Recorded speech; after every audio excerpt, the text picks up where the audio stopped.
Hey, everybody, welcome to the Jamie Dawn Show. I am your host, Jamie Dawn, and I am so thrilled to be with you today on Monday, March 18th, 2024.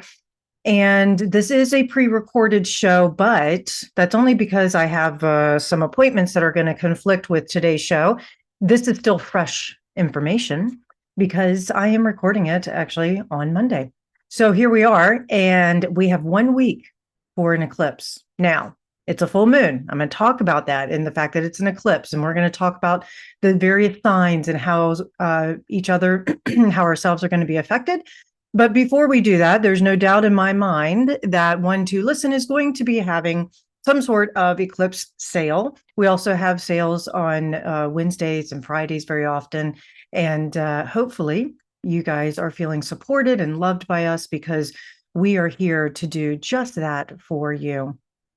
Also, I will be heading off to Nine Gates Mystery School. If you are listening to me for the first time and aren't familiar with the nonprofit work that I do, I've been a part of this community called Nine Gates Mystery School for over 12 years now. And I am the staff director for all the programs. And it is a beautiful opportunity, Nine Gates is, for us to be able to train like the sages, to be able to do the good work in the world by starting with mastering our own energy. This is about how we can seek direct experience as a path of transformation so that we can embody the teachings that we receive and that we can tap into our own inner authorities. Also, we learn how to access and harness all the energy fields of the body's wisdom, train our minds, and then die before we die. And very often that's where a lot of people can get tripped up to not quite understand what that is. But basically, we experience that what we believe is real and lasting is, in fact, a continuous process of arising from and returning to an undefined field. And that when we die in each moment to fixed ideas or our sense of self and other, then our rigid patterns of thinking and feeling, that we experience freedom and we are reborn. So it's this constant process of, as we often say at Nine Gates, grace and grief, grace and grief. And so we train and we have schools that are held twice a year, 2 different classes. And so that takes me away from my office for those 2 weeks while I'm of service to my staff as well as the students that are there. And it's just a beautiful opportunity that is near and dear to my heart. So thank you for letting me explain that, and also for understanding when I'm not available during those 2 weeks, because I have to give my full attention to the program. So that also means that if I can hustle and really carve out some time and plan, then I will have other pre-recorded shows coming up as well that hopefully will be current and relevant for the energy for you and for what's going on. Excuse me. Got a little frog in my throat.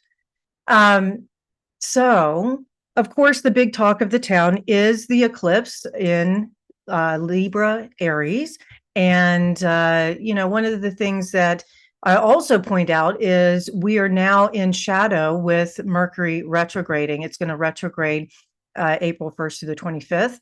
And it's in the sign of Aries, which certainly makes it, an interesting moment in time. I would think we'll talk about that a little bit because, with Mercury in Aries, we often find our minds to be really quick and sharp. You think about Aries energy, and it's ruled by Mars, our masculine planet, the god of war and aggression, the god, the energy that says, how are you motivated? This is what motivates me to get things done, to assert myself, but also, of course, can become aggressive. And when we couple that with our mind, our thoughts could really get sharp, and they could get, now that's good when we're trying to be quick with our thoughts or information, how we organize that information or how we learn, and we can learn very quickly. So it's a great time if you wanted to learn something new, or you're wanting to orate, communicate to others in a very strong and powerful way. This is a good time for that. But when Mercury retrogrades, in the sign of Aries, then our thoughts become more internal. And oftentimes there can be miscommunication because Aries is very impulsive and can say things that maybe aren't what they mean, or say things without thinking. And it can be very forceful also with our words and our opinions, which can offend people. So I have a feeling this Mercury retrograde could have a little bit of offensiveness to it if we're not conscious about it, right? Um, there's a lot of fast talking when Mercury is in Aries. And then when it retrogrades, that just means that we often could have some barriers and breakdowns when it comes to how and what we say. I always say, it's not what you say, it's how you say it. When my kids were younger and they were starting to use curse words and things like that, I was the kind of parent that was like, I don't mind if you use a curse word, just use it appropriately. It's one thing if you were directing it at me. It's another thing if you're just saying I had a shitty day, you know. But if you're like, you're a piece of shit, mom, well, now I've got a problem, right? So anyway, so those are the kind of things that we're going to want to just pay attention to that, could come up. We might be really in a hurry to say what we want to say, and we don't take time to listen to others. That's another opposite, if you will, of Mercury retrograde in the sign of Aries, is that we just get caught up in our own opinions and ideas, and it has to be our way, and that sort of thing. And we're just like, here's some information. It's sort of that hit and run kind of thing, and it doesn't leave a lot of room for people to be able to express themselves or to feel heard, and that also can create issues, especially in relationships, right? And here on this show, I like to reference the relationship piece because it's key. And so one of the biggest breakdowns in relationship that can create a lot of question marks, it can create a lot of issues, is miscommunication or not even speaking our truth. Now, the good news I feel with the Mercury in Aries, even in retrograde, is that we will most likely have the courage. Mars is courageous. Aries is courageous. We'll most likely have the courage to say some things that we need to say that maybe we've held back on. And also keep in mind that very often when Mercury is retrograde, we do have a tendency to bring things from the past back up, issues, people, situations that we're revisiting. So all the REs, right? We're revisiting these things so that we can redo them.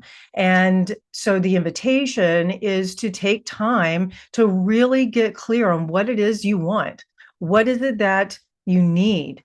And communicate that in a way that feels appropriate for you. And you've heard me say this very often, that our words can harm or heal. That is something that we work with at Mystery School.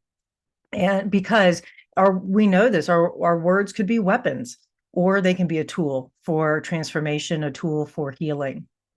The other thing I will offer with this Mercury retrograde is, again, we're in shadow right now until April 1st, but come March 5th, now I'm going to segue into the eclipse.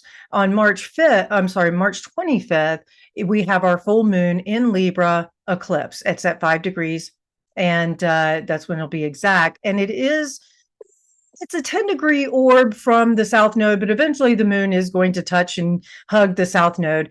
And when we're working with the nodes, this is what makes it an eclipse anyways, is that the sun and moon are close to the nodes of the moon. I like to work within an 8-degree orb, but anyways, we're going to have this eclipse. And with that moon touching the south node, that's another indicator of things from our past coming back, or to be wrapped up, to be revealed. It's a full moon. And we think back to October 14th when we had the new moon eclipse, and maybe there were some themes that were set up then when it comes to relationships, when it comes to, balance or fairness in our lives, needing more of that. Think of the Libran qualities that may have come up for us. For me, my example would be that the new moon had me in the eclipse. Oh, let me point this out too, that eclipses usually bring finality, or something has to end finally, in order for something new to begin. And there's usually not a change of plans or change of mind. Now, that's not that's a generalized thing. That is not an absolute, but very often, if you've made your mind up about something, that's that, right? And so, but I offer this on a personal level, that October 14th last year had me preparing my kids, my daughter and her husband, as they moved out here from the East Coast to the West Coast to where I am. They're only 20 minutes away. It makes me a very happy mom.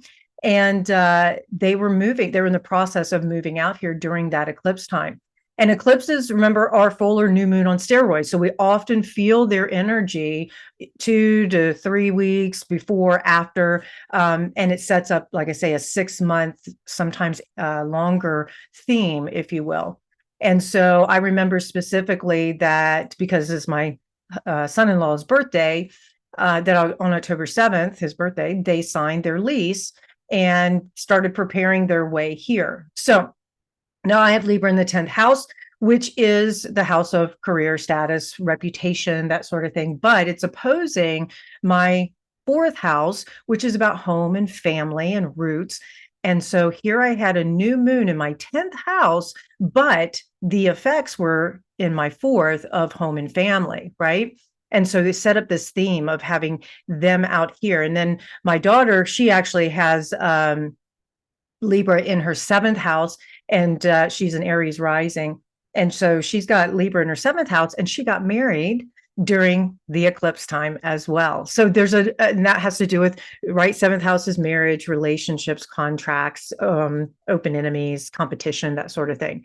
And so I just find that so fascinating. So I use that example for all of us who are listening to look back over the last 6 months and see what themes were up for you, because again, that may show up for you again, but in a different way. Or it might be a deepening, it could be an anchoring, it could be that there's something even more powerful that gets revealed during this time.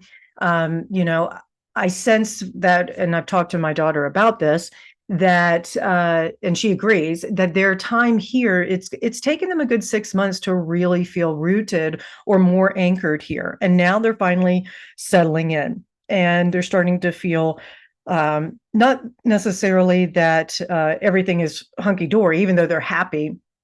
But you know how it is when you move, especially when you move to a completely new location, that it takes time to settle. It takes time to feel like you're really integrating into the community, into life here, that sort of thing. And so they are finding their way, and it's a really beautiful thing to witness and be a part of.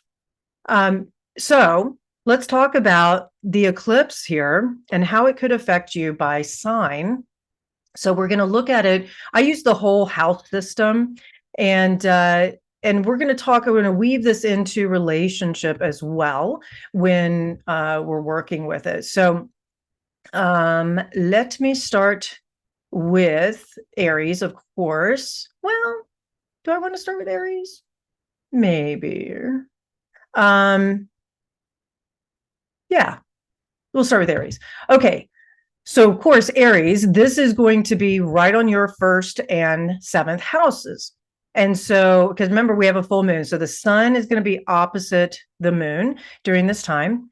And, Aries, with it being in your 1st and 7th house, you're really looking at you, and you're looking also at the other, right? And who's supporting you? Who's supporting your efforts? Who's making you feel important? And I sense that and this goes for Aries, sun, rising, moon. I would look at all 3 of these, but you just want to pay attention to looking at the relationships that are serving you and that are bringing out the best in you. And if they're not, you may say, you're out of here. And do watch, because there's probably already been a bit of a theme that has showed up already about people trying to suck the life out of you, so to speak, the energy vampires, as we call them. One other thing I want to point out for everybody with the eclipses is that very often there's chaos that ensues beforehand, could be a crisis internally, or it could be something external that creates stress. So if you're undergoing some sort of stressor right now, please hang in there. This chaos is here for us to meet it, for us to work with it, and for us to be able to let things go that no longer serve us. Even if it feels painful, remember that the universe really does have our back and is trying to give us the best opportunity to show up for ourselves and for others. So please, try and be as gentle with yourself and others as you can. Okay. And so, Aries, again, you want to work with those who are supporting you and who give you the best qualities of yourself that really can, like I say, bring out the best in you. Taurus. So it's Taurus, sun, moon, or rising. This is where boundaries are going to be important, and this is affecting your 6th and 12th house. You're going to be looking at, I would say, some deep healing. Maybe there's some spiritual wounding that needs to be worked with, because we know that when we're working with the 3 bodies, the spiritual, mental, emotional, and physical bodies, if you work with one, the other 2 are going to be affected, right? And so I sense, Taurus, that maybe there's been some spiritual wounding. Maybe there's addictions that you have held on to that need to be released. This is a great time for that. Look at patterns and themes when it comes to your work and your health, your routines. Those are all going to be probably coming up for you, where, maybe your health hasn't been optimal and it's affecting how you are executing on your daily routines. This also could show that there's a coworker or someone that you deal with on a regular basis that leaves your life, and you're taking on more responsibilities, and you're going to have to step in and create a new routine for yourself. And so this is a good time to work with any sort of imposter syndrome, if you have something like that, or, like I say, if there's some spiritual wounding that needs to be worked with. This is a great time to work with a professional on being able to release some of those old woundings and patterns. I know that's not easy for a stubborn Taurus, but it would be really, really good. Okay. Gemini, we have, this is going to be in your 11th and 5th house. And so when we're working with our 11th and 5th houses, we are working with our social circles, our friendships. We're working with romance and casual dating, if you will. Also, children in the 5th house.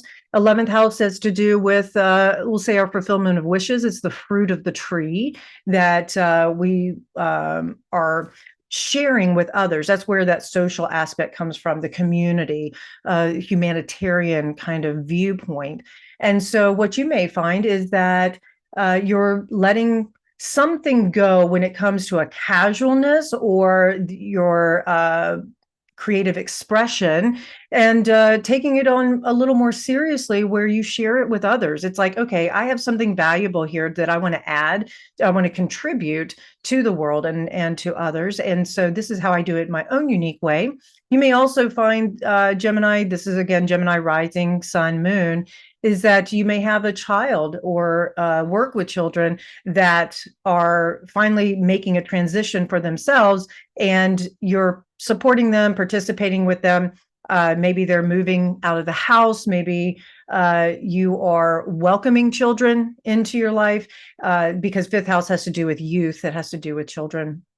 And so you may also find yourself in a situation where your relationships with your friends change because they have to cater to their kids. Maybe you don't see them as often, or you are a new parent and you finally find your tribe. You finally find that group of young working professionals with kids that also support you, and the dad days out, the mom days out, whatever. So this is a great time for something like that as well. And if you are looking at any obstacles that stand in your way of happiness, this is a good time to cultivate relationships and nurture the friendships that you do have, and allows you to be able to really shine. Okay, now we're looking at Cancer, Capricorn. And this, of course, is our 10th and 4th houses. And so this is where it will most likely affect you. And so we're looking at the public-private life, right? 10th is also the father and 4th house mother. And we work with the reputation, we work with status, we're working with things that also our private life, our home life, our roots, very similar to what I was talking about in my own personal life, because I'm a Capricorn rising with a Cancer sun and Libra moon. And so this is a theme that may affect those of us, Cancer member, Cancer Capricorn, that are, we're looking at our professional life and how we might want to boost it. And maybe we need to let something go in our professional life in order to create more space in our home life. Or we are elevated where we get a chance to step into a role that requires us to spend more time working than we do at home. And we're really trying to find that balance between the two. The other thing I would say is that this is a great time to let go of any sort of ancestral wounding, doing some work around that, working with a professional that might allow you to really own your roots and realize that as an adult, you don't have to do the same things you did as a kid. And it's a good time for you to own the leadership and expertise that you have in a particular area, in a particular field. Now, some of you will be stepping into a greater leadership role, which will require you to let go of the old way of doing things, mindset, that sort of thing. I often work with people who have transitioned from being an IC or an individual contributor into a manager or executive role. And that mindset is a big change because they were the executor of the work and now they're managing people and projects and they don't have to do all the work. And so how do you manage that without micromanaging, and you're working with personalities? So I do a lot of coaching around that with individuals. So that may be something that comes up as well for you. Okay, so now we're going to move into Leo and Aquarius. And so that's going to be in your 9th and 3rd houses. And so when you're working with the 9th and 3rd house, you're working with belief systems. You're working with also expanding your mind, having experiences that reach far and wide. And when we do that, our perspectives can change. You could have philosophical conversations about things, and all of a sudden it's like, oh, I didn't think about it that way. Okay, maybe my perspective was wrong. Maybe my view was too fixed. Easy for Leo Aquarius to do because they're fixed signs. Now, in that 3rd house, so you've got 3rd house, maybe there's ideas and conversations that are being released. Practically, maybe there's a book out there or some sort of podcast or some way of getting your message out. This is a great time for launching it.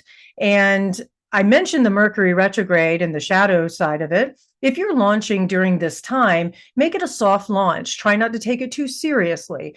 Allow the space and grace for feedback. And as I mentioned with Mercury retrograde, sometimes that feedback could be a little pointed and may not feel great, but try not to take it too personally. But this is a great time, like I say, for you to be able to release any sort of fixed belief you had around yourself, around life in general. Maybe there's something that has limited you from breaking through to that next level. This is a great time for that. And there could be some, I'll say, existential crisis that shows up that pushes you or forces you to get real and to say, okay, maybe everything I thought about whatever was not working for me. And I need to create a new belief system and a new way of doing things. So that is something that could be up for you. All right, so now we look at Virgo Pisces, and Virgo Pisces, we are working with the 8th and 2nd houses. And so when we're looking at the 8th and 2nd houses, we are very much talking about my stuff versus our stuff. Possessions, what do we value? I always say, you want to see what someone values, look at where they spend their time, money, efforts, that sort of thing, their energy, because the simplest way of saying it. And when I work with people on prioritization, I always say, well, what's most important to you? You'll find the time. If it's that important, you'll carve out the space for it.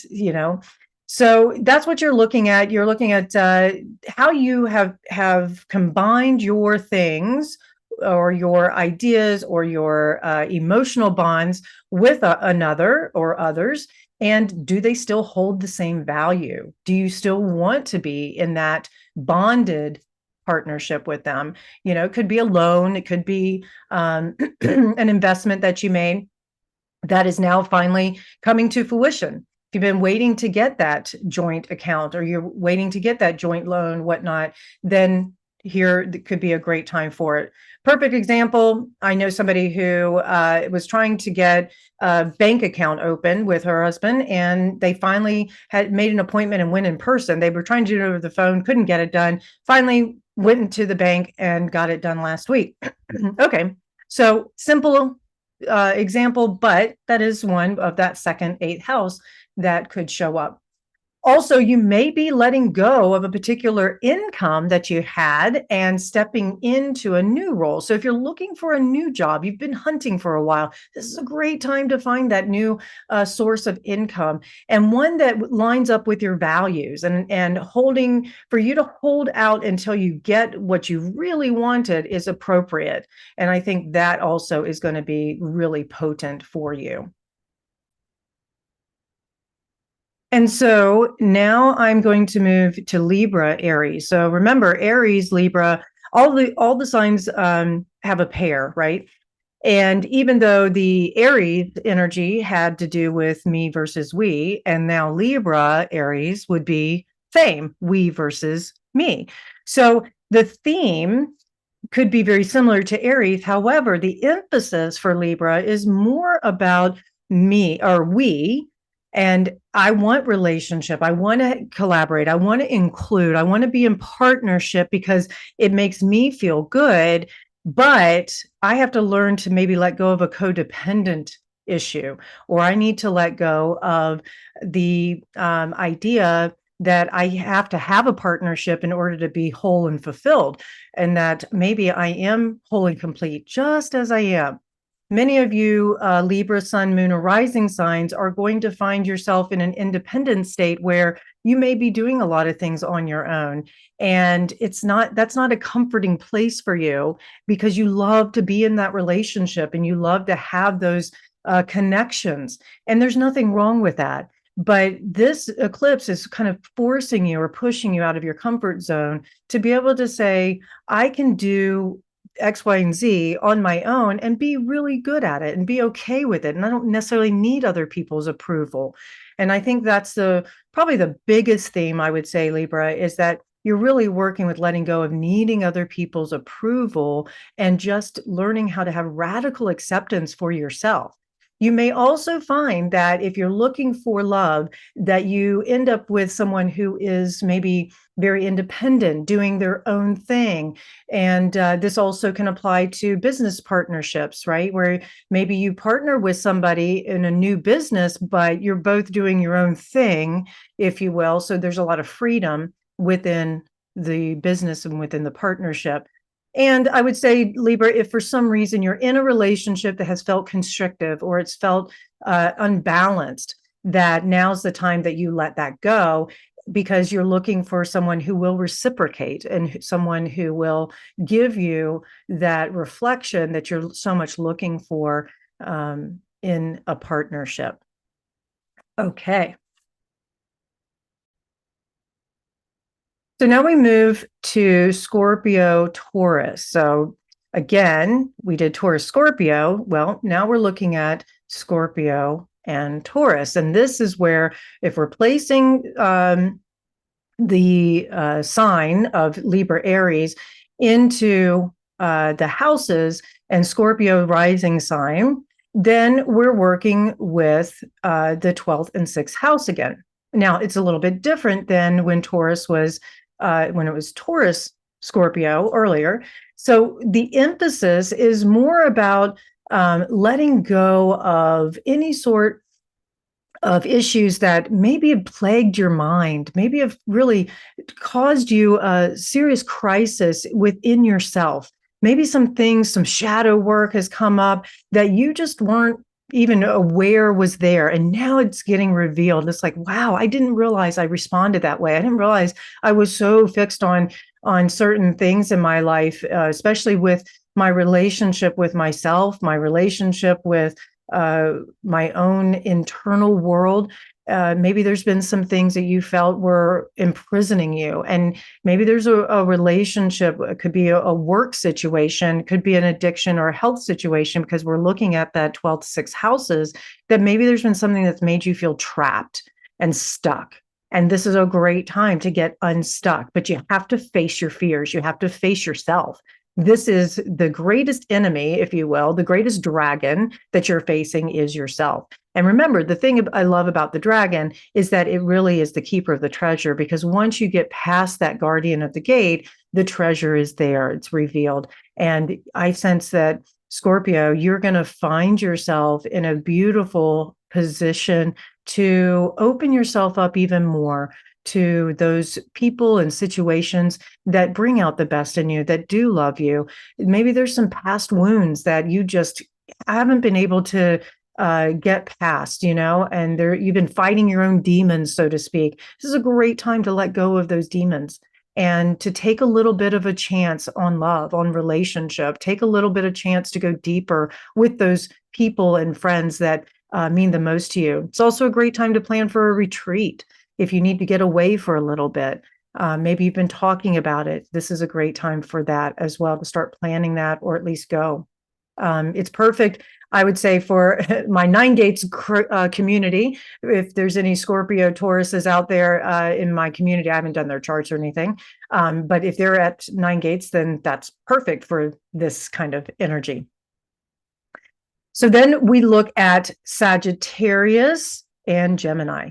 And when we're working with Sagittarius, Gemini, we have that 11th and 5th house, with the emphasis more on that 11th house when it comes to being inspired and independent, and maybe you are shown as somewhat of a leader, or having to take courage when it comes to conversations with your friends and things like that. And then 5th house is where the moon will be in the south node. Maybe there's some creative things that you've been working on for a while that finally get released, to finally get pushed out into the world and shared with your friends. And then I would say too that you may find yourself needing to have a little bit more autonomy and independence when it comes to your children, if you have them, or if you work with youth. Maybe you're teaching them to be a little bit more independent. I would also say that your Sagittarius, you may find yourself having some adventures with your friends, going on trips soon if you haven't already. And this could be just a really good time for you to have some great experiences and finding more of your sense of purpose, how you express yourself, and doing your thing, if you will, out into the world that bears fruit, that offers others something really beautiful and tangible that they can work with. And it makes you just feel like you belong to a community. Some of you may be moving and finding you've just moved, or in that process, and now you're going to start finding your new community, your new tribe. All right. One other thing I would say could be for the Gemini Sagittarius axis.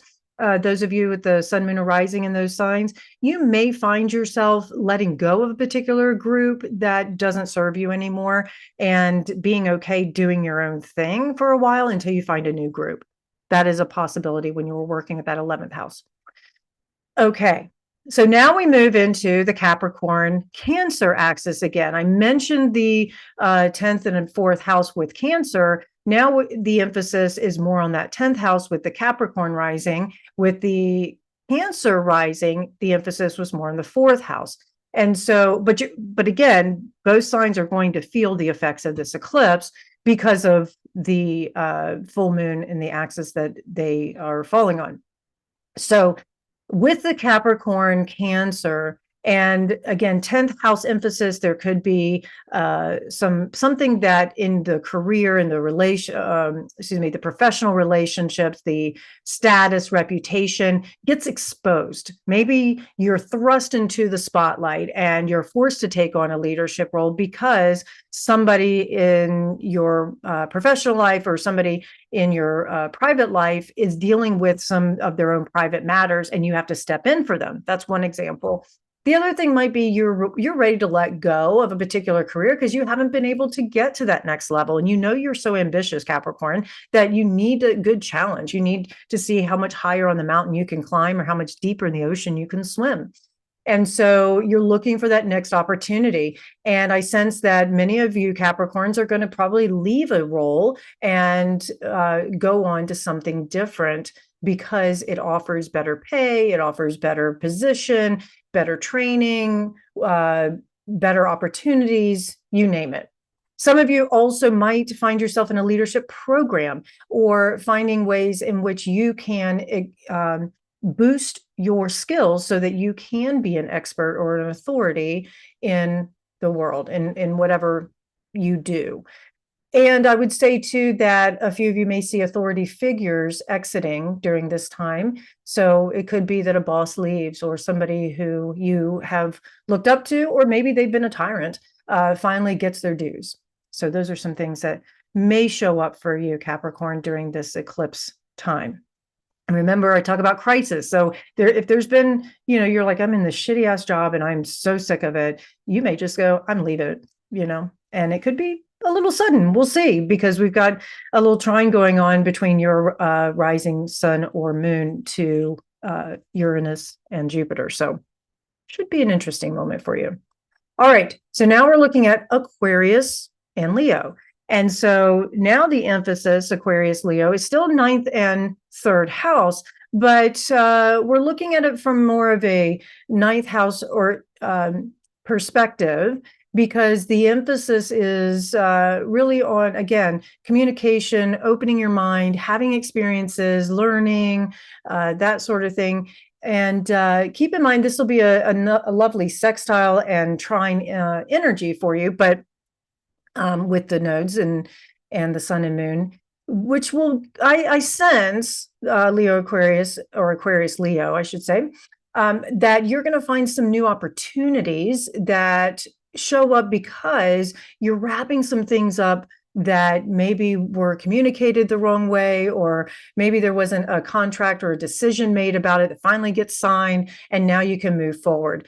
And in doing so, it gives you some new experiences that allow your mind, your sense of self, your belief about a particular thing that you were working with, or maybe even just your belief about yourself and how you do what you do, that maybe you can finally let all that go, move forward, and give yourself over to some new ways of interpreting what you do really well. Because I think the thing about the belief system when we work with 9th and 3rd houses is that we're learning. We're gathering information to be disseminated. We are taking abstract concepts, abstract thoughts, and trying to put them into some form of organized ideas, if you will, that helps shape our behaviors. It helps shape how we view the world. Our perspective is everything. And I would say that Aquarius Leo, you are working with your perspectives, because it's like, okay, if I always see the universe against me, then how am I going to behave, right? I always say that our behaviors, our beliefs drive our behaviors. What do I believe that I know what I'm talking about? Do I believe that that my ideas matter? Do I believe that that if I do X, Y, and Z, then I will reap the rewards that I was looking for? Do I believe that in taking risk? All these sorts of things drive our behaviors. And I feel like that's part of what you're going to be working with. And you've already had this, I feel, crisis-wise, let's say, do you believe that you're ready for that next step in your career, but you just haven't had the opportunity show up yet? and it seems like you're at every turn you're sort of blocked and there's an obstacle there. Well, this eclipse could have it removed for you, and that the opportunity could finally reveal itself. Because remember, I mentioned the Mercury retrograde, and with this eclipse being at the south node, is that you'll have the opportunity to be able to release the past. Some things from the past come back. So if you've had past conversations, now they come back so that you can anchor them and make them something real and tangible. Okay, Pisces, Virgo. Now, last but not least, so here we are, we're working again with that eighth and second house. And that is, again, the house of, the eighth house is the house of, they call it death and taxes, but it's really about releasing and letting go in order to create more emotional bonds. And that what we're doing is we're actually having this little death, if you will, so that we can be reborn. Very much like I mentioned about what Nine Gates is all about in teaching, that when we can let go of our ideas, our fixed patterns, all of that, we can be reborn into liberation. And I would say Virgo Pisces or Pisces Virgo, that you will be looking at ways in which you can boost your income, gain greater resources, find stronger bonds with a person. Maybe if you haven't been really emotionally invested into the work that you're doing, this is a great time for you to find work that gives you some good emotional bonds, that maybe you let go of some of the frivolous things you were doing, the time wasters, that sort of thing. And you finally get yourself in a position where you're just starting to kick ass and take names. And because you are emotionally invested in the work that you're doing. You may also find yourself getting rid of possessions at this time so that you can have new ones, right? Spring cleaning, if you will. It's a great time for that. You may look around your house and say, okay, I need to get rid of that couch, or I need to donate some, go to my closet and donate all the clothes I haven't worn in a year so that I can buy a new wardrobe for the summertime, whatever. So that's also something practical that you may be working with.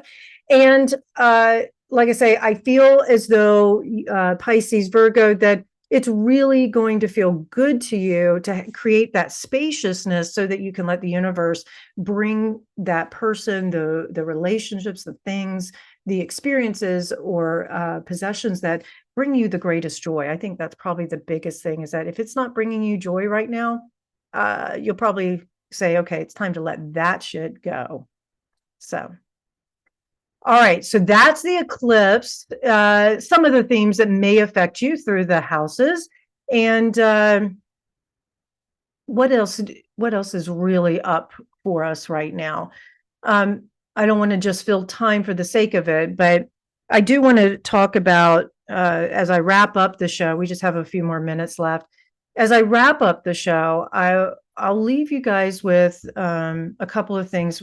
First of all, I do want to pull a tarot card for the eclipse, and a theme that we can kind of work with. So the thing I love about astrology and tarot and numerology is that there is always a correlation. They complement each other. And so even though I've talked astrology most of this show, I also want to offer a card in tarot that we can meditate on. We can see if it resonates for us. And oh, how appropriate. So the card that I pulled was actually in my Celtic tarot deck, it's the High Priest, but in traditional tarot, it is the Magician. And wow, I love this card for the eclipse because it is number one, which is all about independence. It's very Aries-like when you think of the numerology of number one, and it's the beginning.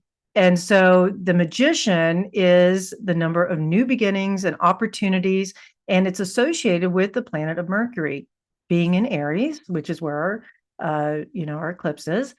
And the Magician in most cards will stand, well, and this is based on the Rider-Waite card or deck, but the Magician is representing the connection between spiritual realms and material realms, and uses the relationship to create and manifest goals on the physical realm. And the magician is also a conduit that converts energy into matter. The magician can access all the elements to create this heaven on earth, so to speak. And in in my deck, you'll see the high priest standing there with it's like the book of shadows or the book of spells, if you will. There's a pentagram on it. And so the magician is also standing in an open field with a tree, and the sun is shining, and there's clouds and flowers, and there's just, like I say, able to access all the energies to manifest the things that are most desired by using all of the energies that are available to us, the elements, earth, wind, fire, water, right? And the thing I love about the magician card for this eclipse is that we are being reminded we have access within us, around us, to be able to manifest our hopes, our dreams, our desires. Now, the thing about manifesting is coming back to the motivation. Why do I want this? Why do I need this in my life? And once I get it, what am I going to do with it? Right? Because I jokingly say, be careful what you wish for, because you just might get it. And then what? Because very often we get it and then we go next, or we go, oh, maybe I didn't want this. So we really need to pay attention to that, right? The magician gives us the resources and the energy we need to make our dreams come true. So everything is right here at our fingertips. This is alchemy at its best. So now is a perfect time to move forward on the idea that we recently had. It's the seed of potential that sprouted, and we're being called to take action and bring this intention to fruition. Perfect, right? Remember, I mentioned that new moon eclipse back in October. What is being manifested now? You have the skills, you have the knowledge, you have the capabilities. You've gathered all these. And whether you're ready or not, I believe that the universe is going to present this to you and say, here you go. You said you wanted it. Now what? Right? So again, get clear about your what and your why, because you're being invited through the astrological influences, through the tarot, to focus and take inspired action. So you have to have focused attention, intense concentration.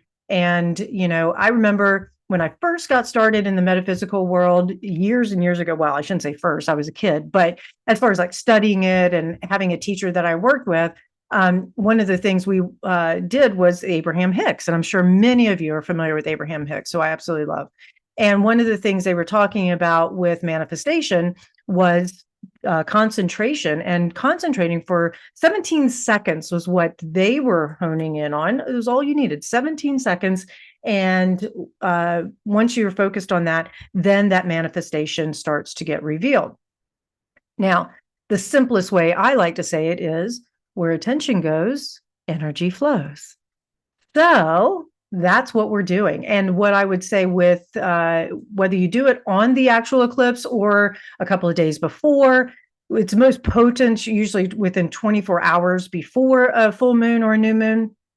But whenever you decide to do this manifesting, and I would start today and just work through the entire week, grab your journal and really, paint that picture in your mind. Why do I want this? What does it look like? Write about it. Because what that does is it gets it out of your head and into something tangible. Maybe you make a vision board. Maybe you take a collage of pictures and you just put them on your computer. I mean, there's so many things that you can do to really hone in and concentrate your time and energy on this thing. Maybe you just call and talk to somebody about it and say, hey, I just want to share. This is my dream. This is my fantasy, and why I want it, and how good it will feel, and all of that. That also is a concentrated energy when it comes to manifesting.